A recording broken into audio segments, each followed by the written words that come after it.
दरोडेखोरांचा घरात घुसून मायलेकरावर हल्ला, शित्तूर वारुण येथील घटना, गावात भीतीचं सावट. बारणावती येथे मंगळवारी मध्यरात्री सशस्त्र दरोड्याची थरारक घटना घडली आहे. काठ्या, लोखंडी कच आणि धारदार हत्यारे घेऊन आलेल्या दरोडेखोरांनी घरात घुसून मायलेकरावर हल्ला चढवला. मारहाण करून घरातील सुमारे 80,000 रुपयांचा ऐवज लंपास करून दरोडेखोर पसार झाले.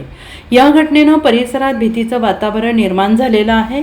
शित्तूर वारुण येथील ग्रामपंचायत लिपिक दादासाहेब रामचंद्र पाटील यांच्या घरावर हा दरोडा पडला आहे आणि या घटनेवेळी त्यांचे वडील रामचंद्र पाटील हे शेतावर रखवालीसाठी गेले होते आणि घरात दादासाहेब पाटील आणि त्यांची वृद्ध आई आनंदी पाटील हे दोघेच होते. मंगळवारी रात्री सुमारे 2च्या सुमारास आनंदा पाटील घराबाहेर गेल्या असता दबा धरून बसलेल्या दरोडेखोरांनी त्यांना घेरले. चौघांनी त्यांच्यावर हल्ला केला तर काही दरोडेखोरांनी घरात घुसून दादासाहेब पाटील यांना बेदम मारहाण केली. घरातील साहित्य अस्ताव्यस्त करत त्यांनी दहशत माजवली. यावेळी दरोडेखोरांनी दादासाहेब यांच्या खिशातील 9,930 रुपयांची रोकड आणि आनंदी पाटील यांच्या गळ्यातील सुमारे 70,000 रुपये किमतीचे सोन्याचे मंगळसूत्र हिसकावून घेतले. आणखीन मालमत्ता कुठे आहे अशी विचारणा करत दोघांना धमकावण्यात आलं.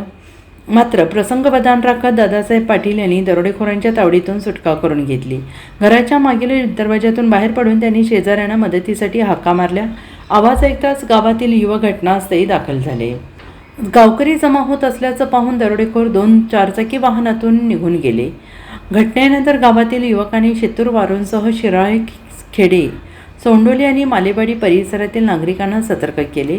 संशयित वाहनांचा शोध घेण्याचा प्रयत्न झाला, मात्र अंधाराचा फायदा घेत दरोडेखोर पळून गेले. या घटनेची माहिती मिळताच शाहूवाडी पोलिसांनी घटनास्थळी धाव घेत पंचनामा केला आहे. दरोडेखोरांचा शोध घेण्यासाठी तपास सुरू असून ग्रामीण भागातील रात्रीची पोलीस गस्त वाढवण्याची मागणी नागरिकांकडून होते आहे. Bureau report, SBN Marathi, वारणावती.